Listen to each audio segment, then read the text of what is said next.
Our good friend Paul Dottino, Giants beat reporter for WFAN and MSG, also hosting Big Blue Kickoff Live on Giants.com, joins us here this morning on Big Board Sports, 104.5 The Team ESPN Radio. Paul, Roger Weiland, Chris Honorato in Albany on ESPN. Good morning, my man.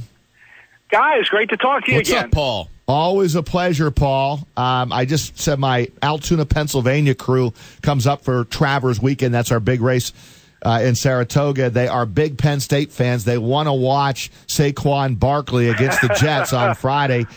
Is he going to be in or is he out? Do we know? Oh, you're going to have to disappoint those folks, Roger. You know, maybe you can make them a nice dessert when they're over the house for a little food, because they're not going to get to see Barkley. I don't believe so at all.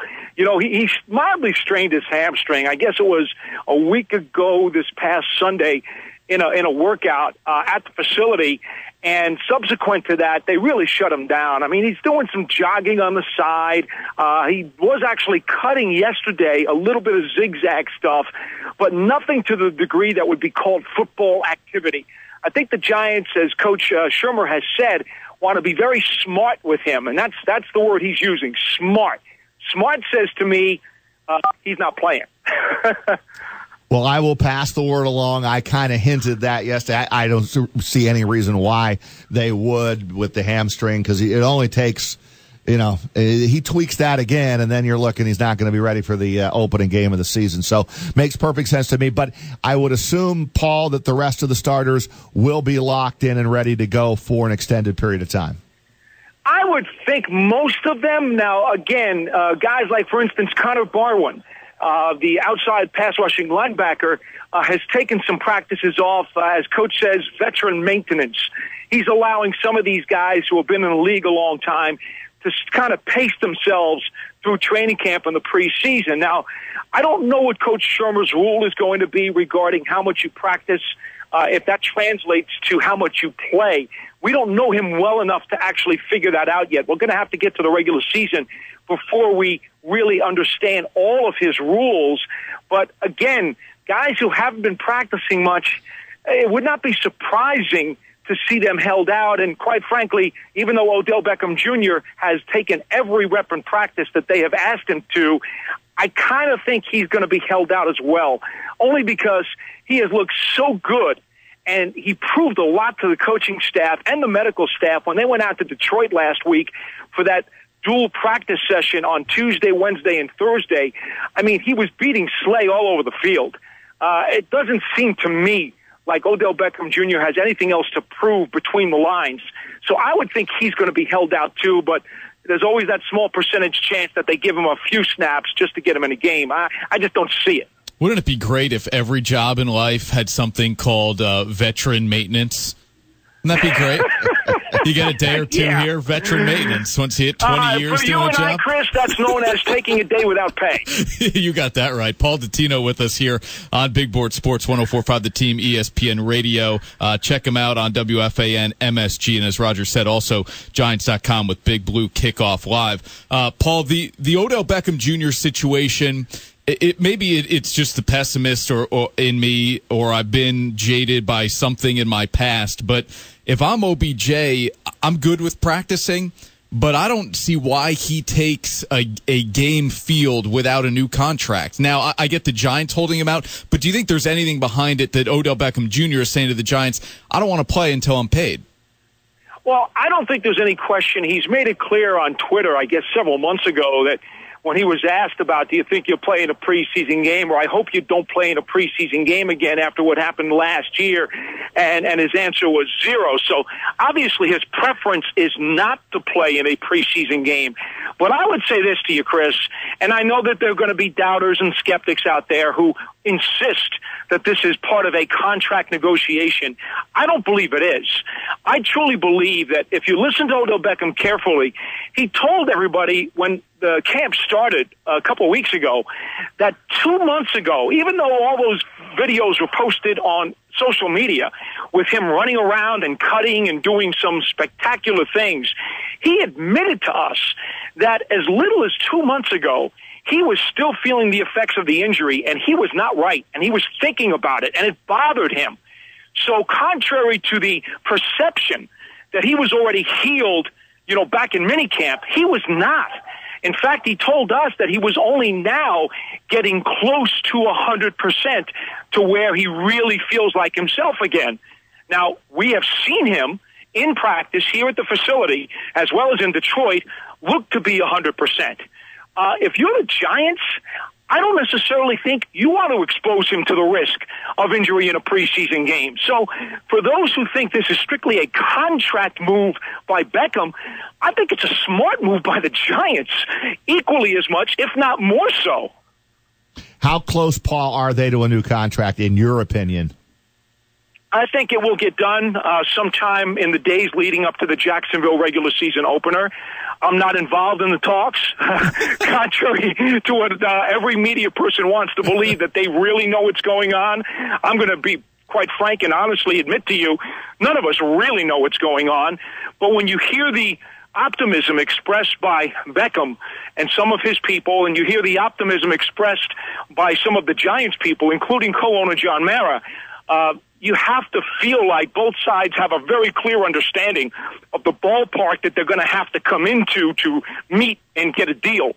With that being said, if they both understand what the parameters are going to have to be, well, then what's the sense in not doing a deal before the Jacksonville game? It just doesn't seem to make sense to me that this would linger on into the regular season.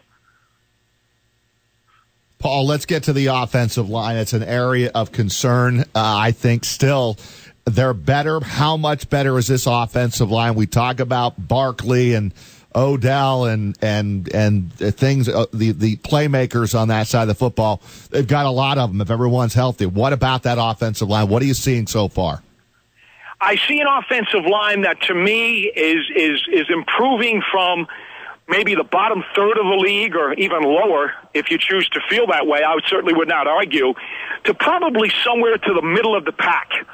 And what I've been trying to tell fans as they continue to express concern, what I tell them is this: the litmus test for your offensive line is, are the guys up front good enough that you can function with every chapter in your playbook? The last thing you want is to have to start removing plays, pages, chapters from your playbook because certain parts of the line are dysfunctional and can't get it done, because now you're handicapping yourselves against the opposition. I believe that this offensive line will be good enough that you can keep the playbook intact.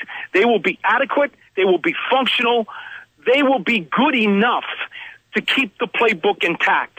To be frank with you, that's all you can really ask for. Anything above that is gravy. And, of course, that's why some teams are elite, because they have stupendous offensive lines. Look at the playoffs last year. All of your better teams that had offensive lines that were something to write home about wound up going into the postseason. So are the Giants good enough to get there? Maybe. But I do think that the O-line is going to be adequate enough, functional, if you will, to execute the entire playbook. And I think based on what they've seen here the last several years, that's an improvement that you would welcome. Check Paul out on Twitter at Giants WFAN. Hey, Paul, Victor Cruz is announcing his retirement this morning, and he'll join ESPN as an analyst, according to a few reports. He was, of course, a breakout star of training camp, one of the last years the Giants were here in Albany. Who aren't we talking about at camp this year? Who has kind of jumped out at you as maybe a guy who wasn't necessarily highly touted coming in? Wow. Well, I think when you talk about highly touted, you're going to talk about all the rookies who clearly have a lot of potential, but everyone's talked about them. So I don't know if that qualifies to answer your question, because I think B.J. Hill is going to be a real stud. Okay. Third-round pick out of NC State, incredibly active, very, very athletic, especially for a man his size. And he's going to start for this team, which, how many third-round picks start opening day? Especially with the Giants' recent draft history. So, I would really like to give you him as an answer, but maybe you guys have talked enough about him that you would not consider him a surprise. So if you want me to reach deeper into the bag and come up with a surprise, I'll give you somebody who I think has a very high upside, and he intrigues me incredibly. That would be Avery Moss. on defense. The edge rusher who has length, physicality, great attitude, a lot of pass rush in him, really gets after the quarterback, but he's raw. And last year, he was hurt. It was basically a redshirt season. I think Avery Moss, over the course of, if not this year, next year, is going to be a guy you're going to hear a lot from. He's still got to learn a little bit of technique. He's more of a one-trick pony when he gets after the QB. But he intrigues me tremendously. So if you want me to reach deep into the bag, I'm gonna throw that name at you. Love it. I love it. Where else do you get this from anyone but Paul Dottino, Giants beat reporter, WFAN and MSG.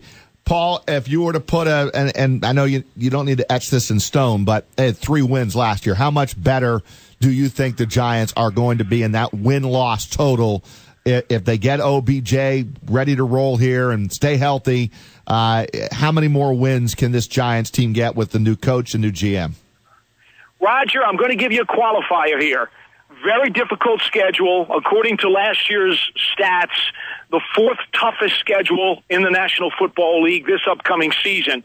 So the Giants could very easily play a whole lot better and still struggle to get a whole lot more wins. Giving them that qualifier, and also, quite honestly, they do have some very thin spots on this team where, an injury at offensive tackle would be crippling. An injury at middle linebacker would be crippling. If they lose one of the corners or even Landon Collins, I mean, just, the horse is out of the barn. It's going to be a long season. They have some very thin spots. But let's assume Lady Luck is going to be nice to them, and they will keep the injury bug away from their picnic table.